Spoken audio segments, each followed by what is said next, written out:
What's next for a neighborhood under siege? We'll have to wait and see. Reporting live, Sadie Sinclair, Channel 7 News. This is San Francisco. There's a whole department of people at the SFPD whose job it is to make the cops seem like a force for good, a force you can trust, rather than the resource-sucking, racist, corrupt, lazy people who exist to do the bidding of the elites. Abe Woodliff on Twitter and Instagram and TikTok as Real Bay Area Memes knows this. And as long as the cops have a fleet of marketing people and the right-wing media supporting them, unfortunately, it's on the rest of us to try to think of creative ways to write about Copaganda, as Abe has done for publications, including Broke-Ass Stewart. We're going to talk about one of his recent articles published there today, or make memes about it, or other types of media, whatever, to combat the marketing speak and lies. If you like this podcast and you would like to see it continue, please consider going to patreon.com/sadfrancisco, which is where you will find links to our past episodes, more Copaganda content, such as the very first episode of this podcast on the hot cop of the Castro, who was a mini media sensation a few years back, an allegedly hot straight cop that became a poster boy for the SFPD until he killed someone drunk driving. There is also a place you could sign up to throw us a little bit of cash to keep the project going. Thank you to Emma, Bianca, Rusty, and Chris for doing exactly that. Tofu and I are about to shoot some behind-the-scenes content for the first time, answer some questions for people, and if that interests you, that'll be some Patreon-only content. Here's me and Abe talking about Copaganda. I am very stoked that you're here. I have been wanting to do this for quite some time, and I have some questions. We can skip any of these that you don't feel like answering. No, I'm down to answer everything. I'm kind of an open book to like kind of a detriment almost. Perfect guest then.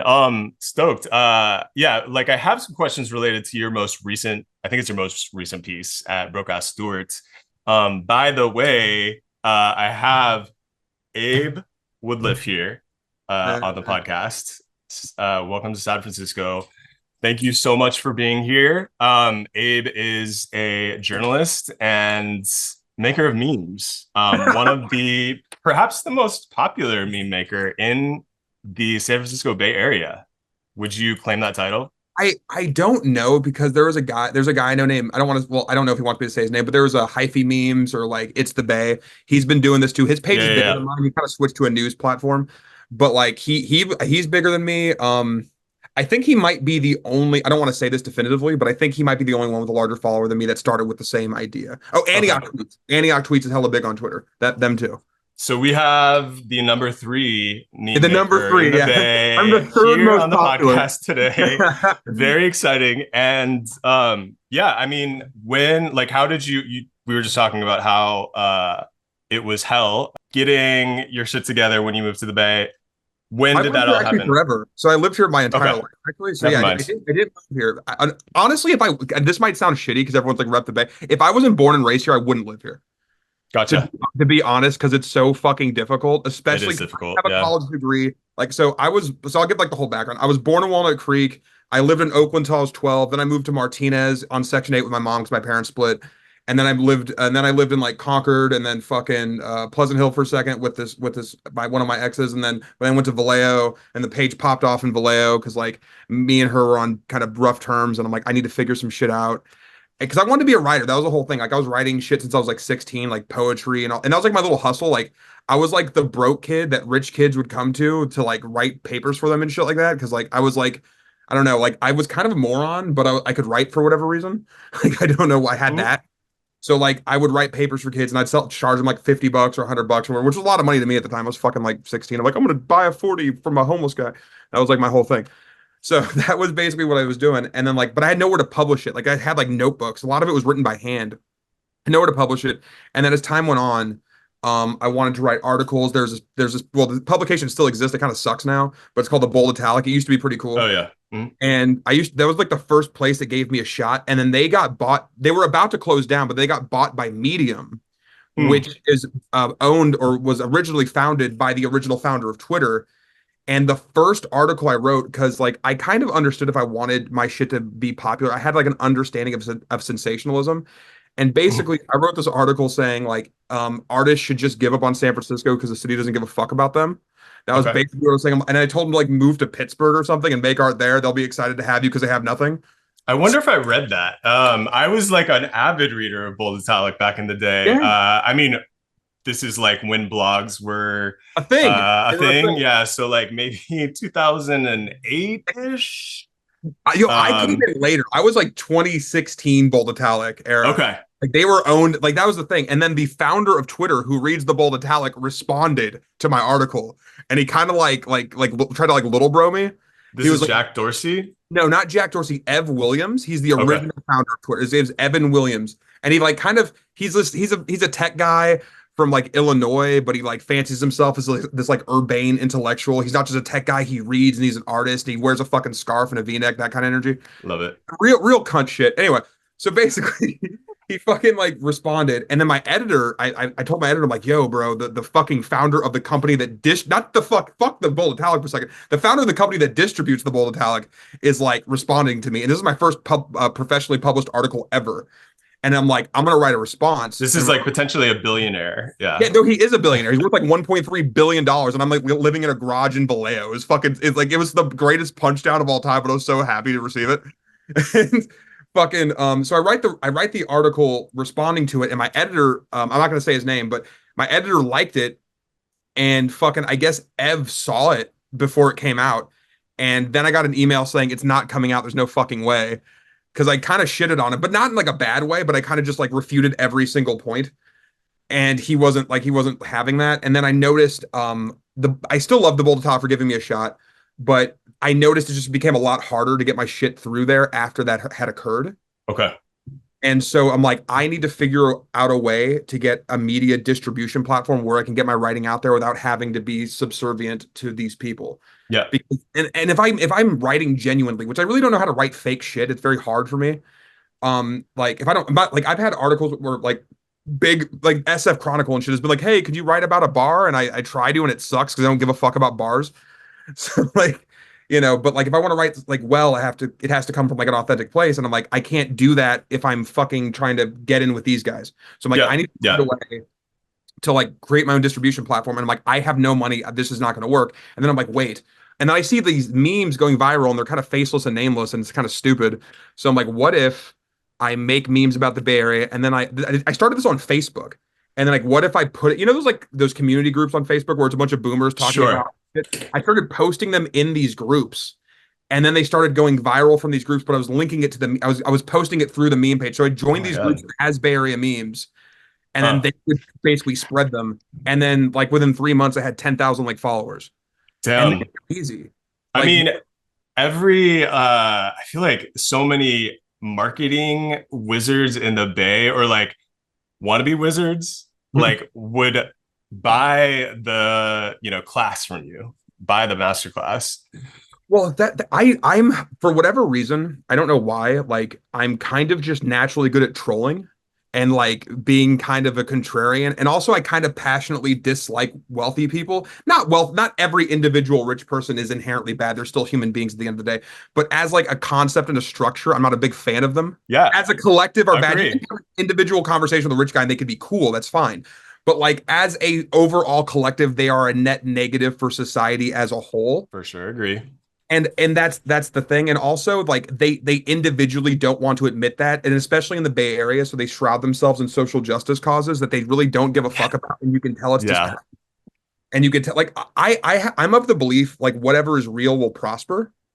So like even it's kind of honesty and authenticity is neutral within itself. So if the love or the care is from an inauthentic place, it won't hit. But if the hatred is, or if the fear and greed comes from a real place, it will find an audience because authenticity is what actually leads to human connection, not whether something's good or bad.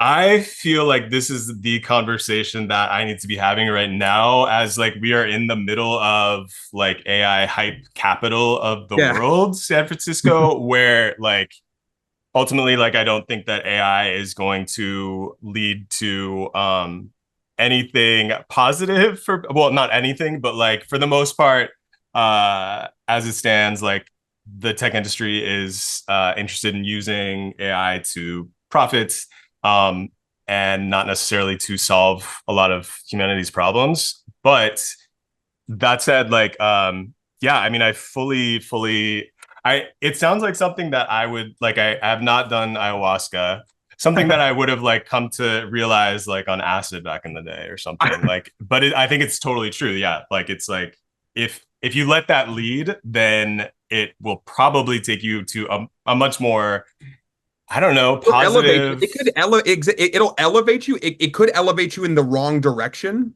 but it Sure. will put you in a position of connectivity and power if that's your goal, Yeah, yeah, as yeah, long as it's real. yeah, That's yeah, yeah, why yeah. that's why the liberals in San Francisco and Berkeley and Oakland too can't fucking do anything because most of them really don't care. The problem with the left, and this is the problem, it's like both the left and the right are at masquerades they don't admit to attending. So basically, the right wing puts on this tough guy facade, but they're always kind of led by a strong man because they're deeply insecure pussies. And the left, the problem with a lot of the left, I don't want to say every single person on either side, but a lot of the left, they're deeply insecure narcissists who want to be leaders of some kind of Mm. social movement. So they eat Yeah, each other yeah. alive, vying for position, trying to like out woke the other one, and nothing gets done. Yeah, I definitely hear that. I mean, I consider myself an anarchist, so I have not actually. I mean, one of the people that is like, oh, maybe we need some socialism or communism on the way to an anarchist utopia or some shit. I feel like I'm probably coming at the authenticity or trying to from a more like earnest POV, only because I know that I'm not funny and I know that No, like I have everyone's enough. funny. That's I the thing. mean, not on purpose. Not on purpose am I funny. That's the thing. No, that's the thing right there. If you want something, you're less likely to get it. I know that sounds crazy. Like when like you're like like the like I'll use like dating as a terminology. Like when you like somebody or and then you like, try to impress them and you're like nervous about it and it doesn't work. But Sure. there's like the girl you're not into or whoever you're not into, and then like they're super into you because you're just doing your own shit. That's kind of how it is with everything. Like Yeah, yeah. The if you chase. try too hard, if you overthink it, like that's the thing. It's like I have a natural tendency to overthink, and then I like force myself to just say like you just got to force yourself into situations that make you uncomfortable, and then eventually you'll stop giving a fuck and you'll have new fears. Yeah. I mean, and that's like I mean, the essence of a meme is like it is not forced. It is like the beauty of it is how I guess naturally it occurs. Would you say is that true, or are there memes where that you spend like hours and hours concocting, or is it just like a flash and then? I'm probably one of the lowest effort creators in the history of the Bay Area. I really am kind of a piece of shit. Like, there's people who are great at things and put in like lots of time in their craft. I know, like, I'm very average at Photoshop. I'm very average, and the only people that make me want to open up Photoshop are like actually good meme creators. Like, do you know Mid-Century Modern in Portland? Like the Herman No. Wakefield, yeah, they're fucking genius. Then there's Oh another yes, yeah. then there's another page, this girl out here called Nama Stay at Home Dad. And she's somewhere that she hit me up when she's like, I'm in the Bay. And I'm like, that's cool. But like she's good. But like so if I see some of their shit, I may get inspired to do something kind of like them because I like what they're doing. But generally it's like I will sit there, I will look at like kind of generic meme platforms and kind of come up with ways how I can attach them to the Bay Area. Half of the shit that I put in my meme dumps now are just like things I see on Twitter that I think are funny. Because when you have a big enough audience, you can sustain it with garbage. Doesn't really Uh, matter. Like when you're new, you have to be good. When you're established, you uh, don't have to do anything. got it. No, that's a good tip. Damn. Yeah, When you're yeah, new, try hard. Once you get to a certain point, just skate. yeah. Just throw it, like you said, throw it against the wall, see Yeah. what sticks. I don't know what's gonna be popular. I don't fucking know. I have no idea.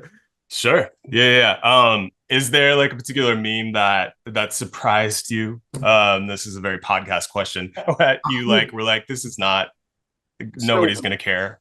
But it, There was a transition around when I had 50,000 followers when I started putting myself more on the page, like my actual personality. First it was the memes, and I just started doing videos and silly shit like that or going on rants. And I thought that was going to be essentially the death of the page. Because that was around the time, like, okay, I had 50K on Facebook. I'm like, I can start slipping my writing in and see what happens. I can start going public on the page, see what happens. And I thought that was going to be the end of it. Also, I thought a lot. Here's the thing. It's like most people aren't alone. And I realized this through Bay Area memes. I was deeply angry and dissatisfied about how my life was and about how this region was and about how brutal it was and about how like I was working jobs I didn't like. I worked at a warehouse in Richmond for fucking, for like stacking boxes, making $15 an hour, feeling like shit every day. I worked at a call center in Vacaville, commuting back and forth from Vallejo to Vacaville, making $21 an hour, sitting in a cubicle for fucking like 8 to 10 hours a day. And I was just like filled with rage all the fucking time because I was still like broke and shit. And I was in a relationship that wasn't really healthy and things were all fucked up. And like I was kind of just raging, kind of like screaming into the void. And I was thinking like most people don't feel like this because most people are full of shit. Like everything's fine. sure. So I'm like, I'm probably the only one who feels like this, but I'm just going to put it out there anyways. And contrary to what I thought, people, almost everybody, aside from a select few, uh, feel the same way unless they're in a very privileged position. Yeah. No. I mean, people say that about social media in particular, Mhm. like the rosy facade of it Yeah. all. And then like once you realize that you kind of like realize like, and once someone says it, people start feeling comfortable. They go, no, I feel that way too. I just don't want to fucking say it. Like, Yeah. And I mean, in terms of like the numbers, I feel like I've mentioned this. I mentioned this like from time to time, just because like it is so stark. But like, I mean, just the number of people that feel isolated at this moment in history, despite how easy it is to get in touch, exactly. is significant. Well, almost all human interaction has been commodified. Like people don't even like really date at bars anymore. People just have apps for fucking, and then like people like have sex and then like never talk to each other again. That's Sure. like normal now. It's Yeah. That's a problem. That is a problem. so you have even like romantic relationships kind of fizzling out. Everyone's kind of just a number.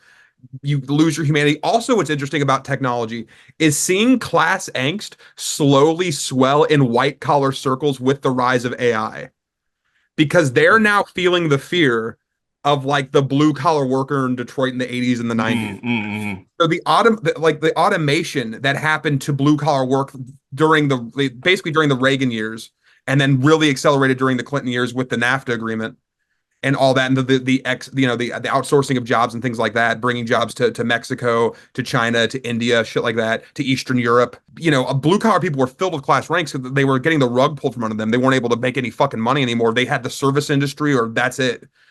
You're starting to see that in white collar circles now too, because AI is essentially doing all their spreadsheets and doing it better than them and faster than them and they're fucked. And so it's interesting. So all AI is essentially white collar people basically having the illusion of security pulled from them. That like you go to college, you get a degree, you move to a coastal city, you move to a San Francisco, Los Angeles, New York, Boston, whatever the fuck, and you're going to be fine. You're going to Yeah. get your 100K a year. You're going to get your generic life. You're going to have your little studio apartment. Then you're going to meet a woman. Then you're going to fuck. You're going to have kids. You're going to move to the suburbs. Blah blah blah.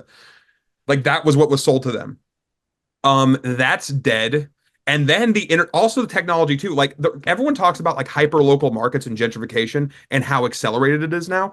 Well, there's a reason for that. You can now see what's available everywhere all the time.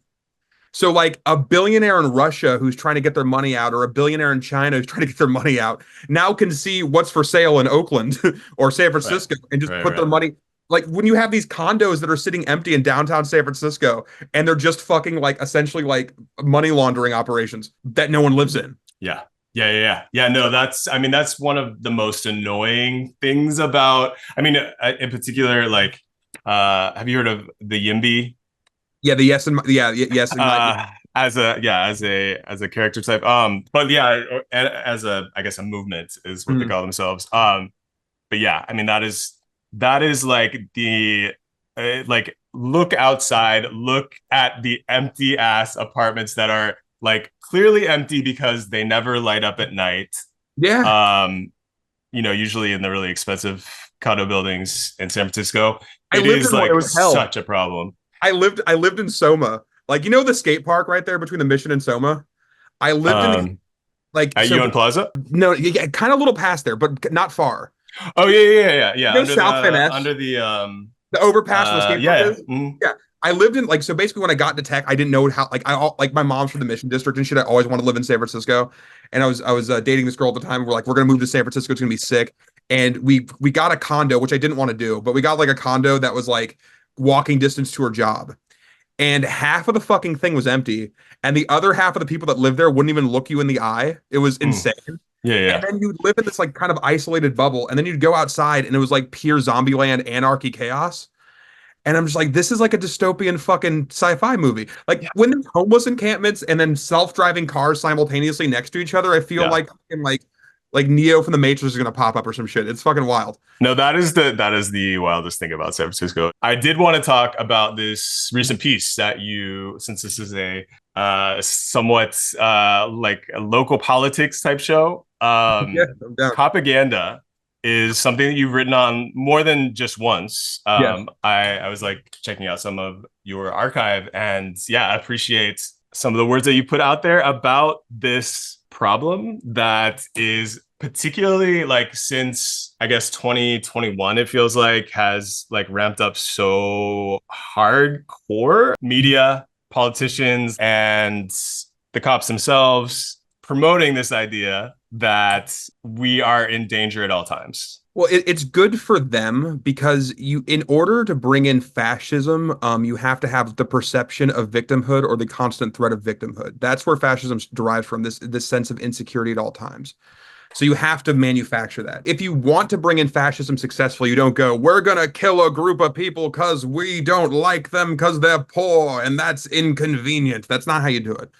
You go these group this you, and you don't do it directly, especially in America, because there's a hypersensitivity to that. So what you do is you just present certain isolated incidents as normalized, and then be like, look at these victims. These victims have a lot in common with you. It could also happen to you. So basically, you have this like whole like foundation of victimhood, and it can literally happen to anybody. Like people who are victims of fascism can even turn into fascists. Like no one's like there's a country called Israel. I don't know if you've heard of it. No, but no, Familiar. but like that's the thing. It's like so you have to like create this like tension and this idea of victimhood all the time, or it doesn't work. And most people in America don't fucking know anything. So if you increase the coverage of crime, it makes them think it's happening all the time. For Oh. example, you know how we talk about okay, for like we talk about Chicago all the time in America. America's like hyper focused on Chicago's gang crime. Well, Chicago's game crime in the 80s and the 90s was 4 to 5 times worse, literally. Like there you can go through the numbers. Or like we talk about Bay Area crime. Like in 1992, and this record still holds in terms of per capita rate. East Palo Alto had still holds the title for the highest per capita murder rate ever recorded by the FBI in 1992. We've we've East Palo Alto recently has had years where they've had zero murders. Oakland in 1992. 1992 is we've been dropping precipitously other than a little bump during the pandemic since 1992 as a nation. Oakland had, I think, 170 something homicides in 92, highest number they ever had. A lot of other cities had I don't know what the fuck was going on in 92, but a lot of shit was happening in 92. And it's not like and this was also during the height of the war on drugs. So the militarization of police was happening simultaneously with these peaks of crime. You had Ronald Reagan with the war on drugs. So all of this was happening at the same time. So clearly this militarization of police didn't actually lead to a decrease in crime because over policing and under accountability because we didn't have the cell phones, all the shit. You can't record this shit. And confidence in police. It was funny too, is confidence in police was higher back then. Because like they didn't know how much they sucked. Like no one was filming it. They didn't know. Rodney King was kind of the Rodney King filming was kind of a revolution within itself. So they're like, what the fuck? These cops are beating him. That's insane. I can't believe this happens, even though it happens all the fucking time. But like, so clearly, if in the 1980s and the 1990s, crime was significantly higher when police budgets and police and just pure numbers of police were higher, then that doesn't make sense. It just doesn't mathematically make sense. Yeah. And also, it's like everyone who studies crime at a real level understands that social ills are the main contributor of violent crime. It's not like an accident why you can kind of predict why crime happens in certain neighborhoods. You can kind of tell aesthetically if it's a high crime neighborhood just by the lack of infrastructure, just by the conditions of the houses. Like if I'm in Oakland and I'm in a nice neighborhood or a bad neighborhood, I can just look at the roads. You go if you're in like a Rock Ridge, the roads are smooth. You go to East Oakland or West Oakland, the fucking roads look like fucking Braille. Right. So it's you can kind of tell. It's And not like a broken windows thing that you're talking about. It's like a lack where, of yeah, investment. lack of investment. Yeah. Lack of infrastructure. Yeah. Yeah. Yeah. Lack of the people giving a shit that Exactly. don't live in the neighborhood. Exactly. Like that's the thing. It's like if you don't invest in communities and you deprive them of shit and you put them in shitty public schools where they don't learn anything and you do all that and you don't invest in them and then you tie what's even more fucked up, it's a cycle because then you tie certain zip codes to certain school districts and then you only fund them with the local property tax which they can't fucking pay or is Yeah. lower than everyone Yeah. else's. And Yeah. then you're creating a cycle of poverty and then those people are naturally going to be more desperate. And that's the thing too. It's like it's always a 1 to 2%. Only 1 to 2% of people, even in the most dangerous neighborhoods, are actually participants in violent crime. It's always 1 to 2% on every extreme. So if you're like in the hood and you see like 30 dudes, those are the 30 dudes doing everything. I remember in Richmond they were doing the ceasefire thing where they're paying people not to kill each other. It's actually very successful. But they found out that it was like 6 or 7 dudes behind like almost all the murders in the city Mm. one year. It was like 7 fucking dudes. Richmond has 100,000 people. And so basically, like, because 7 dudes are fucked up, you're gonna like basically just treat everyone in the community that looks a certain way like shit. That's fucking dumb. Right. Right. Yeah, fully agree. But somebody does benefit, obviously, from this narrative that we are all in danger at all times. Everybody is a suspect. Say something if you see something, and anything like, Even the pettiest crime nextdoor.com. needs to be reported. Yeah. Totally. Yeah. Some like nextdoor.com. Like I also think about like just the expansion, how much easier it is, how much less effort it takes to report something, not just to 911, but to 311 Mm. that is treated like it is a crime. Like when, I mean, it is, Like a guy's like stealing like a baguette or something at Whole Foods and something like dumb. ridiculously minor. Yeah. Yeah. But obviously, people are benefiting Yeah. from this system. Do you have any favorites that you would like to? Property owners always benefit the most. Like, and I'm not talking about like the person who owns their house. I'm talking about like the people who are like portfolio interests benefit the most. Like portfolio property investors are oftentimes the same people paying politicians and funding recall campaigns and things like that. So basically, like you kind of you fund media organizations. Like the Bold Italic got fucking bought by some fucking super PAC in San Francisco that leans right, by the way, funnily enough. Oh yeah, saw that. Yeah, it's like Michael Moritz or something. Yeah, some shit, some fucking guy. I don't fucking know, but Same guy as the Standard. Yeah. yeah. You gotta. I can't. It's. I know people at the Standard, so it's weird. But but basically, that's what happens. They fucking create the situation, and the more police they put, and the more crime they get people scared, the more basically police there are to protect their property, the more petty crimes. It's basically just more ground troops to keep the system the way it is, to keep capitalism functioning, and to basically pump fear into people so they accept the system as it is. Yeah. It's Yeah. all connected. So, Yeah. No, yeah, like it is. That is extremely well put. Hello everyone, Tofu here, co-producer of San Francisco, here to talk to you about how you can support the show. If you have the extra funds, you can visit our Patreon page at patreon.com/San Francisco. There you'll find all of our past episodes, transcripts, and frequent community posts. Our paid members will have early access to episodes a couple days before they go live on our public platforms, exclusive behind-the-scenes content, and we'll have their display name shouted out in the end card of our YouTube videos and our monthly Instagram post. And new paid members will have their names shouted out in the intro of our episodes in the week following their subscription sign-up. Go ahead and follow us on our TikTok, Instagram, Twitter, Facebook, and YouTube channel for more additional content and to get more info about the show. Lastly, if you're listening to this on audio platforms, go ahead and give us a rating. And if you're watching this on YouTube, go ahead and like the video. All of your support is greatly appreciated and it really helps us out. Okay, not so shameless plug done again. And now back to the episode. I would like to ask you what do you feel like are the shadiest, like what are your like public enemy number one, like either media sources or politicians, could be anything, for this kind of like fear instilling, I guess, propaganda? it's hard to pick one because it's kind of like most of the media, most of the mainstream media is kind of ran by like a college of corporations. There's like I think 5 or 6 media sources that like run everything. Like almost every Uh, major city newspaper is owned by Hearst. Like the LA Times owned by Hearst, fucking San Francisco Chronicle's owned by Hearst. Like there's many newspapers. So it's like I don't know who public enemy number one would be because it's kind of one big ecosystem in a sense. I do think an idea though that I think is the most dangerous and crazy, and actually like in terms of like getting people to accept it on a surface level, it's actually kind of brilliant. But like whoever came up with the idea of putting like the infiltration of like the Democratic Party and then introducing fascist policies with minority leaders, whoever came up with that idea yeah. is that guy's a real demon. Like Yeah. Yeah, I mean, like somebody asked me recently, I think it was like the last episode that we ran, like, oh, who are you gonna vote for in the mayoral race here in San Francisco? Mhm.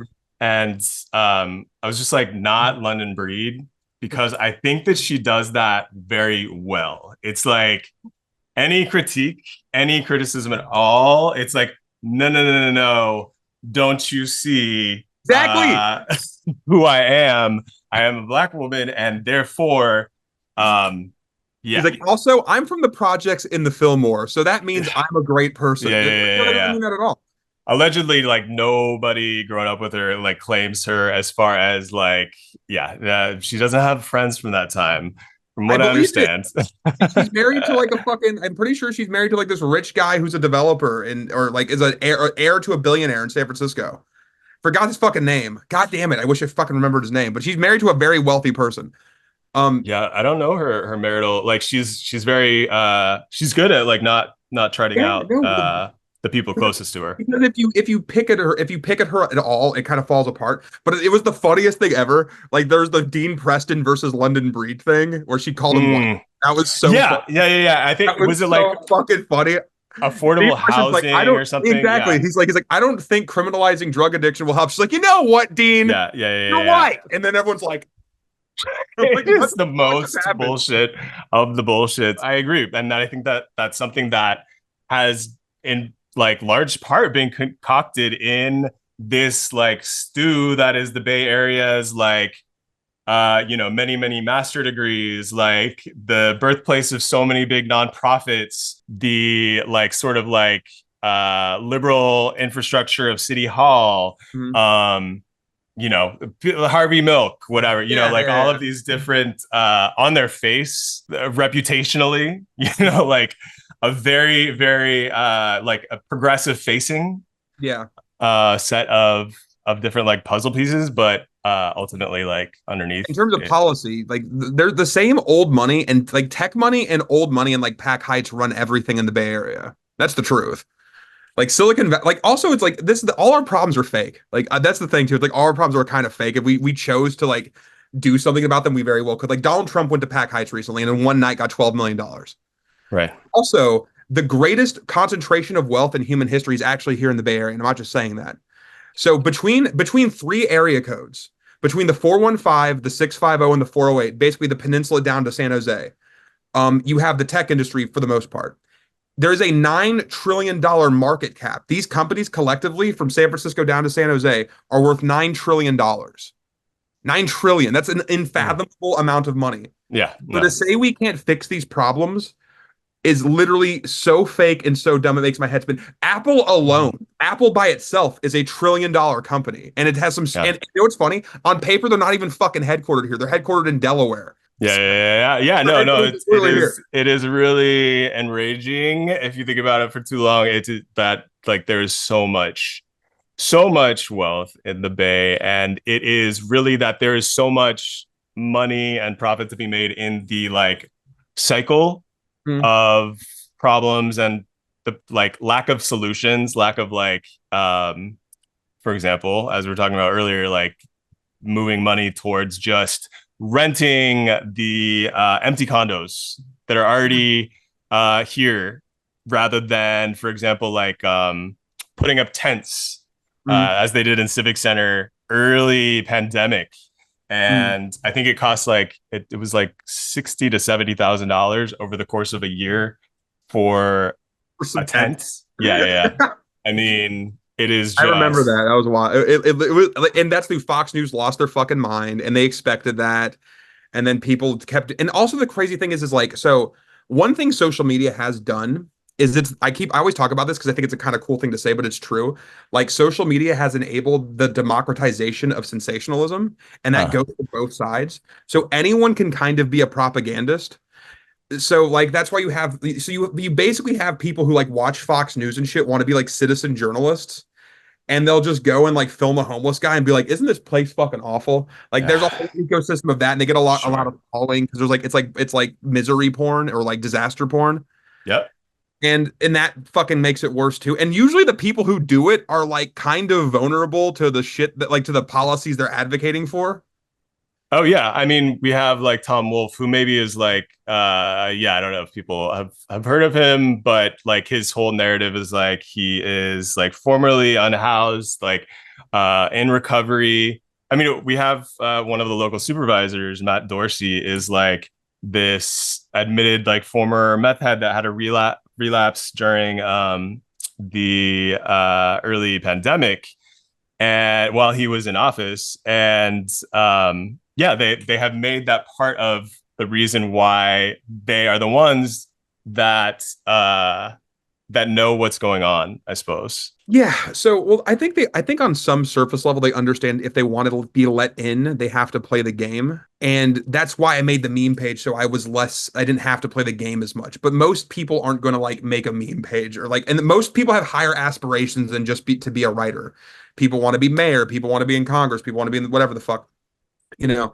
So they have to like do things and say things they know aren't true in order to get the money from the people. Because that's the thing is like politicians are for sale and they spout ideas that the wealthy people who fund them like. We have a system of bribery. It's not a secret. The whole lobbying system, it allows wealthy people having basically uninhibited access to whoever the fuck is running. Bernie Sanders was pretty much the only like he was the only check to that. He was crowdfunding his campaign, but even Bernie Sanders backed off because if you do disrupt the system enough, they'll just isolate you out entirely. So even Bernie Sanders to a degree had to like bow down and play the game at a certain point because he tried to do it and they shut him down and he understood that. He's like, well, I'm fucking like 80. I don't want to fuck up my life now. So like, that's that. And that's I mean the marketing industry must be like getting like political marketing in particular, like I'm sure this year has to be like setting so many records, like in exactly. particular thinking about like all of the people that no longer have media jobs. Like I would say, like I presume, so I'm 41, and so like I You look young think as fuck. What the fuck? You're 41? appreciate it. That's crazy. It's the Asian shit. I was gonna make that joke, but I'm like, no, wait. It's like I have never felt like, oh, like this is going to be my future is doing journalism. There has always been a side hustle. There's always been something subsidizing Yeah. the work that I want to do. And now, like, I mean, what, like January, like there was like, I think so it was like Business Insider, like Vox, Vice, like LA Times, like all shed either like completely closed or like shed hundreds of their reporters, writers, and all those people like have to have somewhere to go. So I mean, I feel like it's like shit like PR, shit like marketing. And so I feel like the problem is gonna get like so much worse for a minute, like at least a minute. This is going to be like the least optimistic thing anyone's ever said, but I don't think things are going to get better. I really don't. I think we're too like here's the thing, and I'm not advocating for this in any immediate sense, but here's the thing a lot of people don't want to hear, and I don't even want to hear it, but I do know it to be true, and it's not like I want to be on the front lines of this, but if things are to be changed in the United States to this level, it's not going to come peacefully. Like, I hate to be the guy to say this, not that I have any plans to do anything, but there's going to have to be some kind of confrontation between the haves and the have-nots in this country for things to change because the Yeah. bureaucracy is so well funded and so strong and so militarized that there is no room for debate. And anyone who tries to debate it ends up getting pushed out. And if they get too close to the goal, they'll just get fucking killed. Yeah. Yep. Like JFK was against the surveillance state and against the fucking intelligence, and they blew his fucking brains out. Like also like Martin Luther King was trying to get a poor person's march in Washington D.C. They blew his fucking brains out. When fucking Malcolm X was basically a racist, they were fine with him. Once he kind of like softened his view on interracial situations, they blew his fucking brains out. Like every time there's any type of like class unity or anything like that, they can't have that shit. And anytime there's any check to like the American empire or like what the I hate to say the deep state thing, but like the CIA, the FBI, the inner workings, kind of the unspoken shit, they'll kill a president if he's not on the team. Yeah, yeah, no, I believe that. I believe that. So, people know. I do believe that. I also think like US has been around for like 300 years. Like 300 years is a pretty good, I mean, what, like the empire, like number one empire in the world for at least 150 of those years. I would say America became the top dog after World War II because no one else could compete with them really. Like okay, so even a shorter timeline. Yeah, I'd say since 45, America's been the top dog because they didn't get invaded or bombed. Because you had Asia was fucked, Europe was fucked, Africa was, everyone was fucked except for us. So we're the only show in town, boys. But even like, yeah, like being, I guess, number one for in that case, maybe like 75 years, not too shabby. And empires have collapsed under like shorter timelines. 100%. So yeah, we shall see. I feel like for sure in our lifetimes, we saw the Soviet Union collapse. That was like the number two. That was like the check to our power in 1989. The Soviet Union went, and that was Russia knows how fast things can collapse. The lack also like the lack of confidence and trust in things like the media, in politicians, in like the like even like the bureaucrats that are supposed to like do the basic shit, like make sure your recycling is picked up or something. Like the lack of trust that those things are like being done by people who like are doing them in earnest and not trying to like scam people. Yeah, like you can't have that happen for very much longer. Like I feel like we might already be in the like space of I mean, people talk about fascism, like maybe we're already in that space, and like it might take a little bit of time to like be able to reflect on like, oh shit, like that should like that person that just got like that OD'd outside, who's ODing because we're spending so much money on the cops, and we closed down like the a drop-in center where they could have gotten like some Narcan. Like is that like, are we already there? Are we already in like this like we are already there in London? Like for example, San Francisco's like I don't know if this passed, but I know London Breed was pushing for it. I don't know if it happened because I'm not always the most well read, but I know London Breed was trying to basically attach welfare benefits and service benefits. That passed. Passed. Oh, it did? Okay. That puts London Breed to the right of Ron DeSantis. I mean, yeah, literally. It is to the right of Ron DeSantis. It is wild. Yeah, no, it's effed. It is so fucked. Yeah, no. So that's why, to bring it back to your work, appreciate, you like putting some more eyeballs on this shit and just like bringing it up, because I feel like if nothing else, like one thing that we can do is just keep saying the same thing over and over, hopefully in like creative ways that get people's attention, and maybe eventually something will click as far as Copaganda. Honestly, it's like I don't like American propaganda is the most sophisticated and brilliant propaganda the world has ever seen. We have some of the smartest people in the world, truly. Because like other nations aren't they're you can't, like Russia can't handle this kind of criticism the way the US can. Like they give you, like America's brilliance is that they let you say whatever you want. They just don't let you do anything about it. That's the crazy thing. Yeah. That's why like it's so hard, and people can't really think like, they can't really think about it. And also you have this kind of decentralized centralization where it's like it's not the government, so you can't say the country's doing it, but it's just a bunch of countries essentially directing the government as its own personal bureaucracy. So it makes everything muddled and confusing, and so you don't have really one source of power, but it's all one. It's an ecosystem, not a person.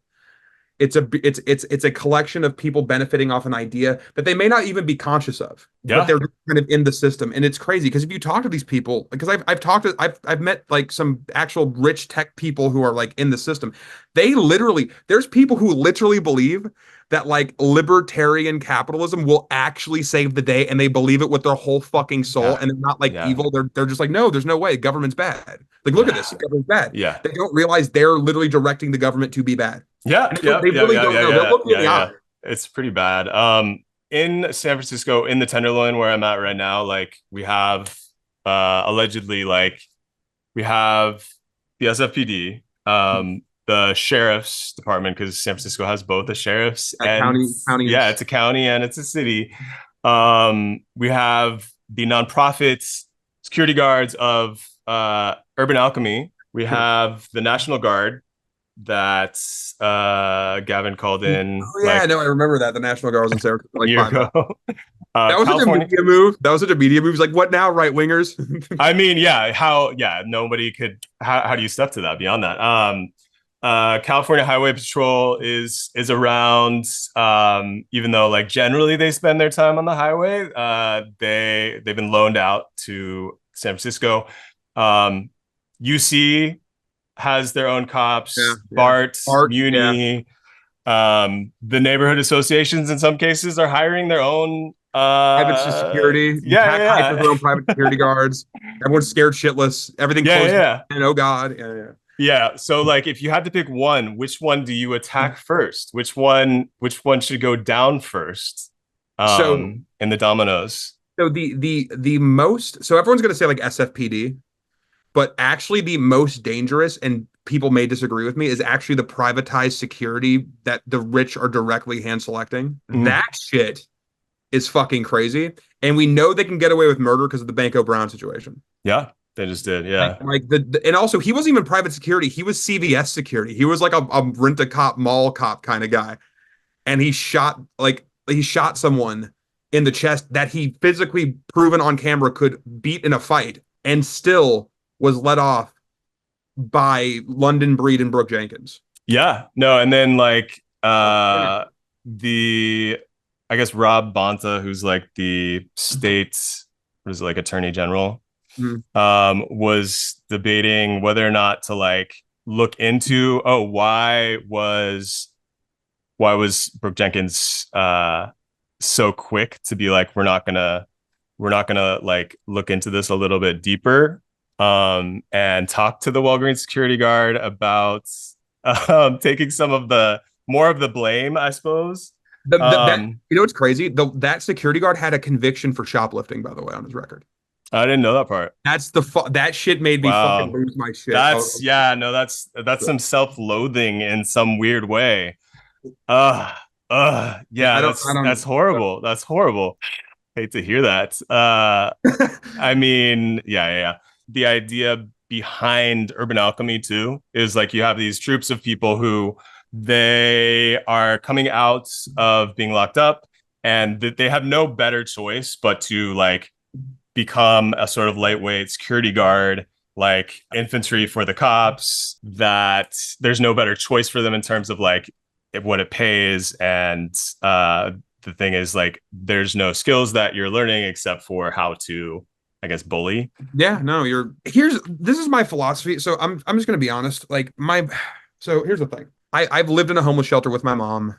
I lived in Section 8 housing in Martinez, California, which was mostly like white people on meth. Essentially, that's what downtown Martinez was. I lived in Oakland prior to that as a kid, so I kind of saw both sides of it. I saw like the more like colorful side of poverty, then I saw the white trash side of poverty, basically, when I moved to Martinez. What I think needs to happen, this may be a controversial opinion. I don't think it's the state's job to get people off drugs. I think it's the state's job to provide them the opportunity to get people off drugs. I think the state should provide housing and services at a basic level. They don't have to live in fucking mansions. I'm not saying that. But give them like a studio apartment or one bedroom apartment, whatever the fuck they need. And provide them the stability where getting off of drugs is an option. Having this like fucking weird, like pseudo aesthetically relatable Gestapo, which is essentially what urban alchemy is. They're like, oh, you have missing teeth and a neck tattoo too. So you're gonna go over there and talk to the other guy with missing teeth and a neck tattoo and tell him to get his shit together because you're gonna wear a little cool vest. Like, that's essentially what it is, which is fine. I hope they have fun, but like it's not fine. But I get what they're trying to do. I understand the philosophy behind it, but it's like what they need to do if they want people to get off of drugs is this. And my mom's not on drugs anymore, so I can say this. My mom was on meth a long time and she was hiding it. We were getting into homeless shelters. We got into Section 8 housing. If she tested dirty, she would not be eligible for those things. My mom is now off of methamphetamine. And if she probably didn't receive those resources, she would have never probably gotten off of methamphetamine. That's a fact. So in order to actually solve this problem, in my view, my uncle's still a piece of shit. So he's still out there doing wild shit. But my mom is somewhat of a success story in this context. If you give people housing and you don't tie it to their sobriety, you let them come to that conclusion themselves, then you're going to have a lot more success. If you create this incredibly restrictive environment, people are naturally going to rebel against it because they're going to associate it with more authority. Oftentimes people who have drug addictions and things like that have some kind of issue. Maybe they were institutionalized, maybe their parents were a certain way, maybe they're sick of people trying to control them. So if you just give them basic human decency and like if they want to get high in their apartment, not saying I'm endorsing that, but it's a lot better than letting them do it on the concrete. I mean, yeah, no, like, and right now the solution that people like London Breed are proposing is like conservatorship, more like forced rehab, which is, I think, like a 1%, less than 1% success rate, forcing people into rehab. And it's also a thing like where if people did have a basic need fulfilled, like housing, then half of like it wouldn't be a problem to the people who are calling 311 or calling 911 when they see someone like shooting up or whatever, and decide like, oh, I need to report a crime now. If that person was like able to have a house to do whatever they want to do in, the aesthetic, like the visual, I guess, problem that these like rich people, oftentimes like the property owners like coming into the Tenderloin, what they see, you take that out, how many more people would be like better off? It's like, that's the thing. And obviously there's going to be limited cases where there are going to be people who don't, that you give them a house and they're going to fucking die in the house. That's sure. horrible. But that's the truth. That's drug addiction. That's how it works. And there's no way out of that. But if you provide a stable environment, you're going to have a higher success rate. And it actually costs more money to keep these people out on the street because they get in and out of jail, they get into hospital, they get all these fucking problems. They create like property damage if people are worried about that. They're worried about all this shit. They're going to commit fucking crimes. They're going to be at a higher likelihood to commit serious crimes. If people are out on the street, there's just a higher likelihood of really bad shit happening than if they're in their house. It's just a fact. Yeah. So like this system actually is literally costlier in dollars than just putting them in houses. Now, some of them won't take the services. Some people are too far gone, and I hate to fucking say that. That's true. But if you provide stability, I think people would be surprised at how much better off a lot of people would be. Not everybody, but a higher percentage than what we currently have. Yeah. I feel like that's a good place to end it. And I think that was thank you. Yeah, like a little moral of story. Really appreciated that.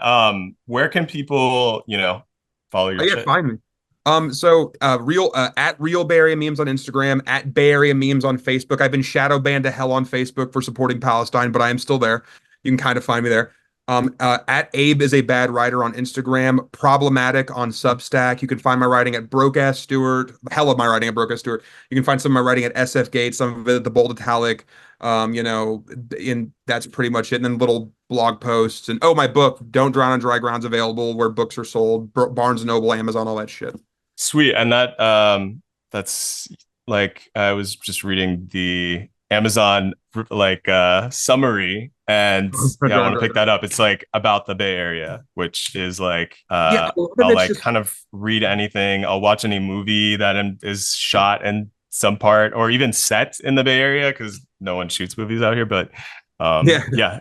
Looks like Godzilla fucking it up. They're very into Godzilla fucking up San Francisco for some reason. They're super into that. Oh yeah. There's a few of those like series. Anyway, thank you so much. Please, no problem. Please say you'll come back. Like, yeah, dude, I'm basically articles. down for the podcast. I'm kind of just like jumping into the podcast world now because it's like I go on rants all the time to people who don't want to hear me rant, so might as well talk to people who do. Perfect. Yeah, no, you're so good at it. You should have your own podcast, like for real. I'm honestly thinking about it.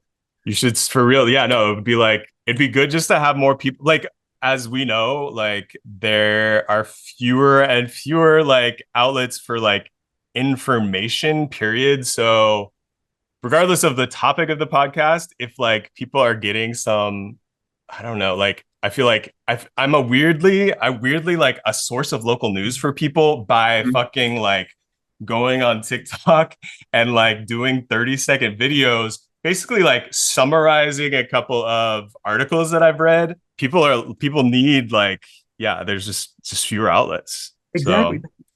People just need the summarization of news. Not a lot of people want to read the articles. They want to just like a summary, you know, like that's the whole like meme versus writing thing. Exactly. Like I feel like, yeah, people like prefer different mediums. And like, if you're interested, if like what you care about most is like getting whatever message you want to get out, don't privilege like certain you know, like the art of the quill or whatever, you know. Exactly, it's like, anyway, all right, well, thank you so much. No problem. And we'll talk soon. Awesome. All right. Bye. Thank you for listening to Sad Francisco. I am Toshio Meronek, and my co-producer is Tofu Estolas. Patreon.com/Sad Francisco is where you can find our past episodes and transcripts, and it's also where you can help us out with a donation. And if you do, it comes with some benefits like getting the episodes a few days early and our gratitude for allowing us to keep making this podcast, which we love to do. See you next time in Sad Francisco.